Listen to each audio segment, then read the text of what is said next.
The Kings and the Cavs lost game 4 today, but two different responses. While the Kings went down fighting against the Warriors, the Cavs played so bad against the Knicks that they are officially on life support. I'm going to break down both losses, give credit to the Kings, but an ass kicking to the Cavs.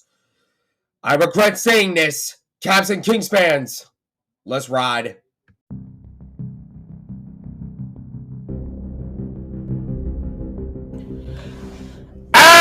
And now, ladies and gentlemen, it is that time for an all-new episode of the post-game podcast of the Cleveland Cavaliers and the Sacramento Kings. This is Let 'Em Know Kings!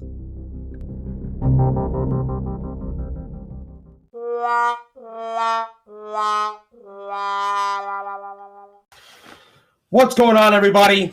Welcome to episode number 13 of Let 'Em Know Kings, the post-game podcast of the Cleveland Cavaliers and the Sacramento Kings. Pardon my negative voice. I'm going to start this show on a really negative note, talking about another embarrassment by Cleveland, and I'm going to end today's show talking about the most positive out of the two teams in an instant classic, an absolute thriller in Game 4 between the Sacramento Kings and the reigning defending undisputed NBA champion Golden State Warriors, which the Golden State Warriors won by 1 point, 126 to 125. Absolute thriller. But first of all, I'm going to be talking about the New York Knicks destroying the Cleveland Cavaliers again, even though it was a little bit of a better effort by Cleveland, but again, 102 to 93 as the Knicks take a commanding 3-1 lead going into Game 5 on Wednesday night at Rocket Mortgage Fieldhouse. Before I even get into that, though, I'm your host, Skylar Weisberg. It is my honor and my privilege to be your host of Let 'Em Know Kings, despite the fact one of these teams played like absolute dog shit again. But I digress. You can find Let 'Em Know Kings, which is free and available on Amazon Music, Google Podcast, Radio Public, iHeartRadio, Stitcher, Spotify, or anchor.fm/CLESK. You can download the free Spotify for Podcasters app on your iTunes or Google Play stores to listen to this show, as well as other shows that other content creators have created. If you can be so kind and generous, please give the show a follow on the platforms that I just mentioned moments ago. Turn on your notifications so you know about the next episodes, which will likely drop on Thursday after Game 5 for both teams. I need to double check what the date for Game 5 of Kings and Warriors is. I'm assuming it is Wednesday night as well, but we're going to talk about that later. If you could please rate and spread the word out to your friends about Let 'Em Know Kings, I would truly appreciate that. And please spread the word out to your friends about the show. I'm trying to get more listeners up so I can get some ads in and make some money out of this, all right? I only got like 10 listeners right now. I'm trying to reach my goal at 100, so please spread the word out to your friends. Get some people to listen to this show. I would truly appreciate it. So if you are a Cavs fan, a Kings fan, or a basketball fan in general, this show is exclusively for you guys. And again, I thank you so much for tuning in on this rather disappointing day, but a disappointing day for one of these teams. And I'm going to be talking about the most disappointing team in the NBA right now. And that is, you guessed it, the Cleveland Cavaliers, who once again come to New York and be absolutely embarrassed. 102 to 93, the New York Knicks came in here and showed y'all how to play big boy basketball. Before I even get into it, I need to give the kudos to the crowd atmosphere in Madison Square Garden. My dad had to update me in this game. Shout out to him if he's listening to this right now. I was at a Somerset Patriots baseball game, a minor league team in Bridgewater, New Jersey. I spent a day there to help me get my mind off things. I was feeling a little stressed after my bowling league yesterday, and I needed to decompress. I needed to decompress because I knew the Cavaliers would give me a hard fucking time. I knew in the back of my head that the Cleveland Cavaliers were going to lay another egg, despite the fact that Darius Garland led the Cleveland Cavaliers in a superior effort by him, outscoring them 26-19, but it was not enough in the third quarter. The Cleveland Cavaliers once again got exposed tonight. Exposed. Because they need to learn how to play for all 4 quarters. I love what Jalen Brunson said after this game. There's nothing to celebrate. If you're the Knicks, don't be celebrating right now. Yes, you got a 3-1 lead. And by the way, here's a stat alert. 95% of teams that lead 3-1 go ultimately win the series. Ultimately go on and win the series. I'm not saying that the New York Knicks could potentially ice this series come April 26th in Game 5. They could.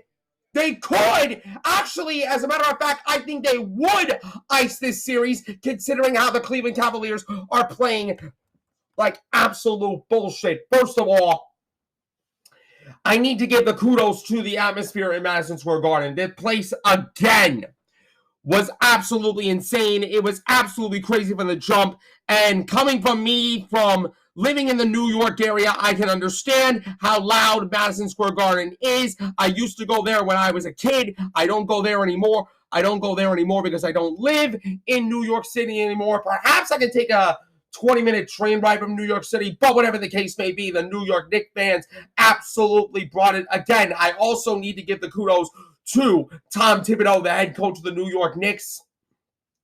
Once again, it's the same script. It's the same script, a different score, but the same damn result. As Tom Thibodeau once again outcoached J.B. Bickerstaff. His brightest moment in this game was when he benched Julius Randle in the fourth quarter. Smart coaching. Absolutely smart coaching by Tom Thibodeau because R.J. Barrett and Jalen Brunson went absolutely off. They went absolutely off. They combined for 55 points tonight. 55 points. You are going to win games when your 2 players in the backcourt. I expected that Jalen Brunson would absolutely go off, but I did not expect R.J. Barrett to go off in New York, and that is exactly what he's doing. They combined for 55 points. Meanwhile, Darius Garland and Donovan Mitchell, supposedly the backcourt of the future, they only combined for 34.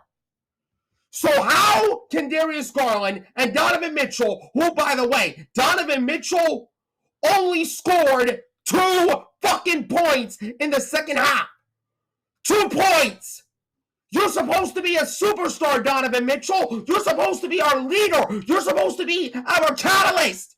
You're not acting or playing like a leader when you score 2 points only in the second half. All credit again to the New York Knicks defense, who read that Donovan Mitchell always plays well in the playoffs, who knew that Donovan Mitchell was desperate, who knew that Donovan Mitchell was going to come correct, and the Knicks stifled him. Not only stifled him, but I think the crowd noise and the defense of the New York Knicks stifled the entire team. Speaking of the Cleveland Cavaliers here, not the New York Knicks. Because the New York Knicks deserve to celebrate. I know it's only Game 4. I know they're leading 3-1. I know Jalen Brunson said there's nothing to be celebrating here. But in my retrospect, there is a reason to celebrate if you are a New York Knicks fan. There is a reason to celebrate because you have an opportunity Wednesday night to close the door on the Cleveland Cavaliers season. And I do not want that to happen. But unfortunately, I got to go with my heart and not with my head. Because my head thinks the Cavs are going to win. But in my heart, I will not be surprised if the New York Knicks beat the Cleveland Cavaliers in Game 5. I will not be surprised. Now, can Cleveland ultimately find their resolve, find some guts, get their head out of their asses, and win Game 5 in Cleveland? They absolutely could. They absolutely could because Cleveland normally plays well at home. But given the context of these two games, given the context of how you guys got absolutely outplayed, outcoached, outsmart, and outworked these last two games in Madison Square Garden, Cleveland's got to come correct. They got to learn to turn on a switch. I love what J.B. Bickerstaff said in the postgame. During the regular season, they were able to flip some switches and come back in games. This time, it doesn't present the opportunity to do so. The Cavs, I will say this. Throughout this regular season, the Cleveland Cavaliers have been a resilient team. I will give them credit for that. 51 wins in the regular season. Mad props to J.B. Bickerstaff for that. Evan Mobley, Defensive Player of the Year candidate. He should have won Defensive Player of the Year. Kudos to him for that. But you are not the number one defense in the NBA when you get outplayed by the New York Knicks after scoring the lowest amount of points all season with 79 in Game 3. You come back out here and you get beat and you give up 102 points? That's absolutely unacceptable if you're a Cleveland Cavalier fan. I mean, the stats are pretty damn telling.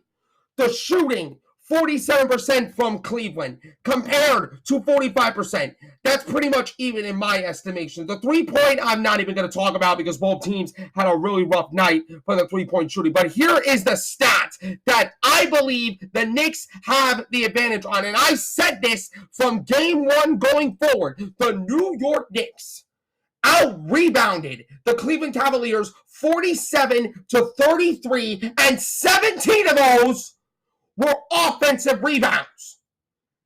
How could you not know that the New York Knicks are the best team in the league when it comes to offensive rebounds? How can Cleveland not know? I think Cleveland is soft.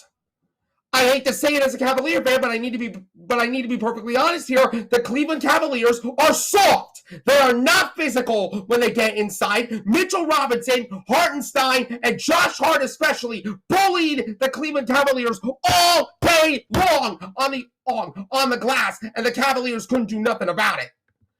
Man, it makes me sick to my stomach. It makes me sick to my stomach that I need to talk about how the New York Knicks bullied the Cleveland Cavaliers these last two games. You can argue they bullied the Cleveland Cavaliers since game one. Even though the Cavaliers stole game two, I believe the Knicks should have swept them. I believe the Knicks should have swept the Cleveland Cavaliers because I am absolutely disgusted by the way this team played. I am disgusted about the way Cleveland played, despite the valiant effort by Darius Garland, who dropped 23 points, who put the Cleveland Cavaliers back in this game by doing an absolutely marvelous job in the third quarter. I believe that the Cavaliers are outmatched. I believe they are outmatched, they are outcoached, they are outworked, and they are outplayed. Evan Mobley had only 12 points. And he grabbed 7 rebounds, 3 assists. Jarrett Allen had a respectable game with 14 points, 4 rebounds and a steal. Darius Garland, like I said, dropped 23 points. He led the Cleveland Cavaliers in scoring. Karis LeVert with a solid effort with 14 points and 9 rebounds. But this relies on Donovan Mitchell. This is all on Donovan Mitchell. This is all your fault, bro. 11 points this game, only 2 in the second half. How could you play 42 fucking minutes tonight and you only scored 11 points? That's not how a superstar plays. That's not how a leader plays. Look at Jalen Brunson. He played 43 minutes and he scored 30. He dropped 30 on your head. R.J. Barrett scored 26 points. Mitchell Robinson had 12 points, 11 rebounds, including 7 offensive. Josh Hart had 19 points, 7 rebounds, 2 of them on the offensive glass, 5 defensive. Hartenstein was productive off the bench with 8 rebounds. Obi Toppin had 5 points and 8 rebounds. Let's just face facts, y'all. Let's just face facts. The New York Knicks were the better team the last 3 games. Since game 1, the New York Knicks are a better team, even though the Cavs stole game 2, in my opinion. Now that puts Cleveland in a must-win situation. As I said at the beginning of the show, Cleveland, y'all are on life support right now. Y'all are on life support. Your season is on the line on Wednesday night. You either win game 5, you build a little bit of momentum, you come back to New York correct, and you force game 7. Or 2, you can come in Wednesday night, you can play with no heart, no passion, no grit, and no fight, and you let the New York Knicks dominate you on your home floor. And you are going to prove 2 things. Bold takes coming from me, but you are going to prove 2 points. Number 1, the Utah Jazz won the trade. The Utah Jazz won the trade by giving up Arbaji, the guy that you drafted back in the offseason. You traded Colin Sexton, Laurie Markkinen, and a few draft picks, including Arbaji, to get Donovan Mitchell. And then you also prove that without LeBron James, y'all are nothing. Y'all are nothing without LeBron James. He's probably laughing in Los Angeles right now saying, you know what? I was right. Without me, the Cleveland Cavaliers are nothing. But I also need to give the New York Knicks a bunch of credit for this. The New York Knicks are ahead in this series because of what they did in the trade deadline. I mean, look at the context of the trade deadline for a second. The Cleveland Cavaliers were complacent at the trade deadline, stood pat, did nothing. But what did the Knicks do? They got better. They got Josh Hart, which is an absolute game changer for the New York Knicks. All credit to them. If the Cleveland Cavaliers were smart, if the Cleveland Cavaliers had some goddamn guts and traded Isaac Okoro to get Josh Hart, we would have been in a better situation. But we didn't. We let the New York Knicks get him, and look at what we are now. We are in life support, a must-win game 5 at home against a New York Knicks team that wants to come in to Rocket Mortgage Fieldhouse and shut our season down.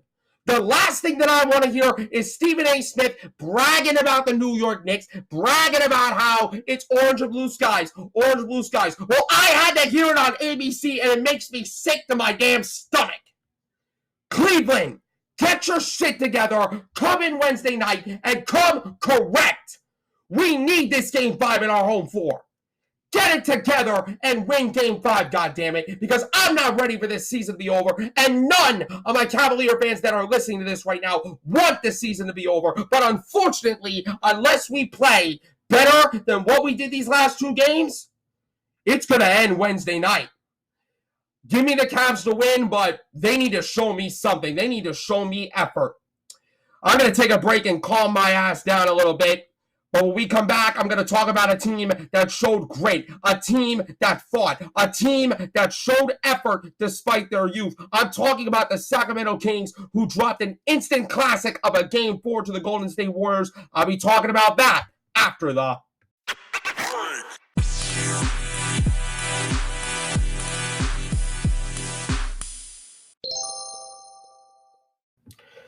Welcome back to Let 'Em Know Kings, everybody. I apologize for making you wait this long. I was too busy calming my ass down after the biggest rant that I ever gave the Cleveland Cavaliers because they deserved it. Now, I want to make a point before I talk about the Kings. Normally, I do 2 sound effects. The trumpet whoop, whoop, whoop, whoop, sound that you just heard for losses, and the bling losses for wins. I obviously gave the Cleveland Cavaliers the trumpet because they deserve it. But I'm going to give the Sacramento Kings the bling sound effect, even though they lost Game 4 tonight. But let me explain why. First and foremost, the final score was 126-125 in favor of the Golden State Warriors. That was a magnificent basketball game. A magnificent basketball game, and I need to give the kudos to both teams. Obviously, first and foremost, I need to give the kudos to the Golden State Warriors for being absolutely resilient. I mean, that's what champions do. I mean, they were trailing 2-1.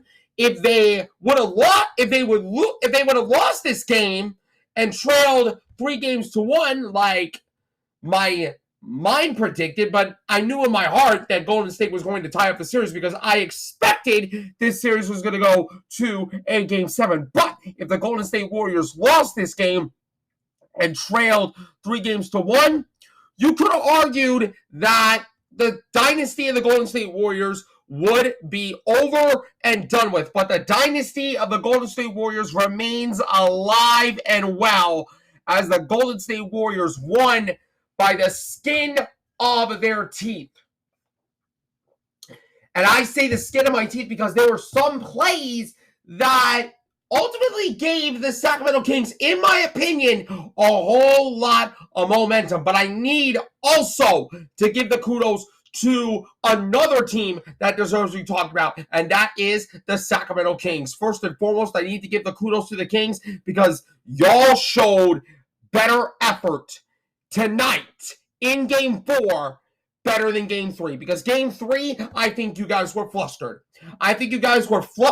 You guys were like a deer caught in the headlights.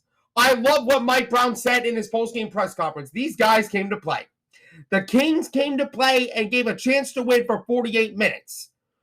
But to me, when I look at this win for the Golden State Warriors, a 1-point win in an instant classic in Game 4, it comes to experience versus youth. Now, what I mean by that is you're going with the experience of the Golden State Warriors, which are the reigning defending undisputed NBA champions, like I've said before, versus the youth of the Sacramento Kings, who haven't been in the NBA playoffs since, I believe, 2006. That's like 16, 17 years, if not mistaken. And at times, the experience of the Golden State Warriors got the edge over the youth of the Sacramento Kings. And at times, and I'm not afraid to admit this, the Sacramento Kings made some mistakes tonight. They made a lot of mental mistakes. Instead of playing through anything, I caught what Mike Brown said. Mike Brown said they were begging for fouls. Let me read you what Coach Mike Brown said, and I quote, "We made some timely mistakes, especially in the fourth quarter. This is where our playoff inexperience comes to play, because you can't rest out there, or you can't think you can play something a certain way, and the champions are not going to make you pay the price. Instead of playing like a team that has nothing to lose, you are ultimately playing to Golden State's hand. Why? Because you are begging for fouls. You are begging for calls that you know damn well the refs are not going to make, especially in Golden State's home floor. If it wasn't Sacramento's home floor, then that would be different. But you are in the Chase Center. You are not in the Golden One Center. So the youth of the Sacramento Kings got the best of them there. Also, the Golden State Warriors gave the Sacramento Kings a little bit of hope. For a few reasons. One, Steph Curry called a timeout late in the fourth quarter when, how many timeouts did the Golden State Warriors have at that particular time? Wait a minute, let me think about that. 0. And they got a technical foul. Not only a technical foul, but they lose the possession. They lose possession of the ball. So you ultimately give De'Aaron Fox, who is Mr. Fourth Quarter, who dropped 38 tonight, you give the Sacramento Kings a little bit of hope. You gave the Kings a glimmer of hope to win the game when De'Aaron Fox made a really nice pass to Harrison Barnes, who unfortunately bricked a 3 off the back rim that ultimately caused the Golden State Warriors to survive Game 4. But I will say this. I've been seeing a lot of hate on Twitter regarding the play that De'Aaron Fox did to Harrison Barnes. I think it was a great look, to be honest. They made the right play. You found the right man to shoot the 3. It just didn't go down. Harrison Barnes said he was wide open. but he feels confident in where we are. And to be honest, as a Sacramento Kings fan, I am too.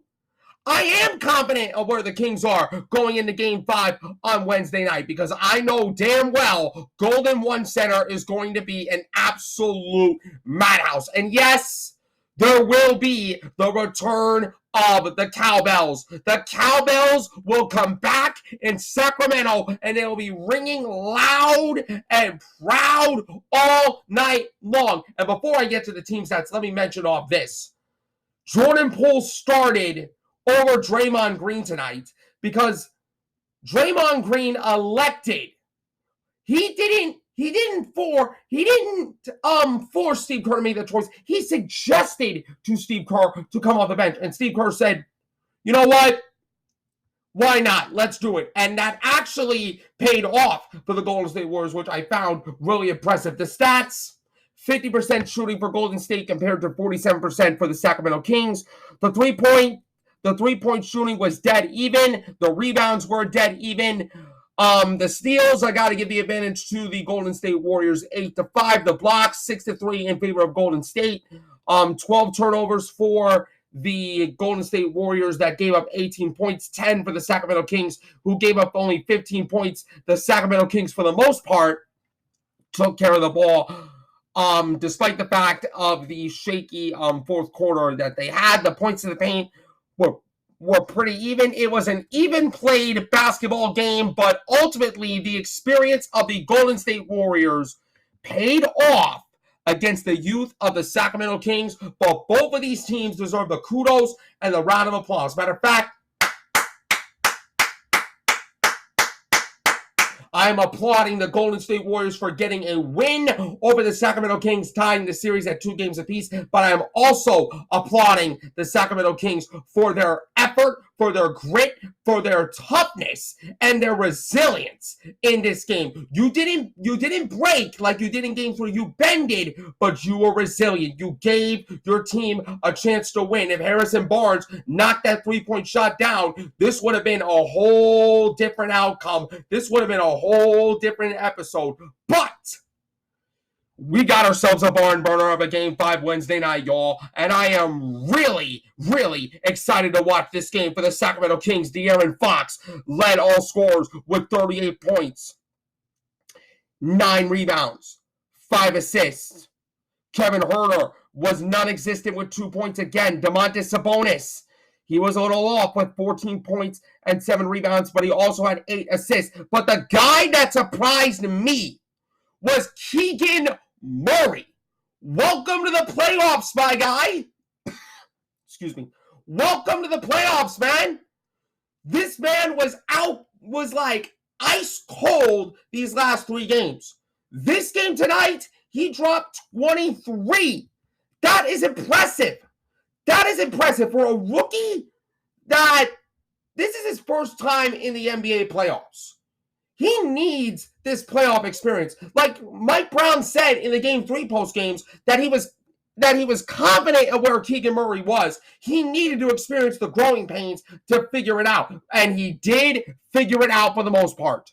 23 points tonight. He was 5 for 7 from three-point land. Arguably the best three-point shooter for the Sacramento Kings tonight. All kudos to him. The Golden State Warriors, well, they were doing their damn thing. Steph Curry with 32 points, 5-11 from 3. He had 5 rebounds and 4 assists. Klay Thompson with 26 points, 4 for 9 from 3. He had 3 assists, 2 rebounds. Jordan Poole, 22 points with 4 assists and 2 rebounds. Draymond Green coming off the bench. He had 12 with 10 rebounds. He had a double-double with 7 assists, a steal, and a block.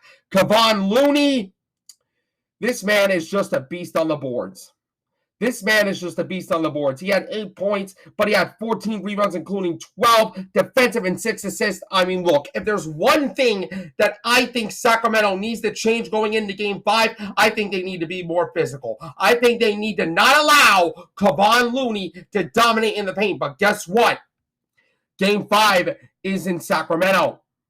Game 5 is in the Golden One Center. Do I remember correctly that the Golden State Warriors are the worst team in the NBA on the road. One of the worst teams on the road. I think the Houston Rockets and the Detroit Pistons were more horrible than the Golden State Warriors on the road, but for a team that were the reigning defending undisputed NBA champions, they finished 11-30 on the road. Pretty dreadful, but not dreadful to the point that the Pistons and the Rockets were this season. But my point is, Sacramento, you need to bring it. You need to bring your energy, and you need to protect home court. I still believe that this series is going to go 7. I believe the Kings will win Game 5, the Golden State Warriors will win Game 6, and then ultimately the Sacramento Kings will light the biggest beam of all time and win Game 7 on April 30th. But we will see how this plays out. Will the Kings go up 3-2, protect home court, or will the champions steal one on the road? I cannot wait for Wednesday night. I cannot wait to see how both Game 5s play out as the Kings look to lead the series 3-2 while the Cavs are fighting for their season lives. And there will be a Game 3 recap on Thursday after both Game 3s, so look forward to that. That's going to do it for today's episode of Let 'Em Know Kings. You can find this show, which is free and available, on Amazon Music, Google Podcasts, Radio Public, iHeartRadio, Stitcher, Spotify, or anchor.fm/CLESK, or download the free Anchor app on your iTunes or Google Play stores, which is now Spotify for podcasters. Please give the show a follow on the platforms, turn on your notifications so you know about the next episode, which will drop Thursday after the 2 Game 5s. Please rate and spread the word out to your friends about the show. I'm Skylar Weisberg, and until next time, no matter where you go, be prepared to let them know. I will be back on Thursday to recap both Game 5s. Until then, peace out, y'all.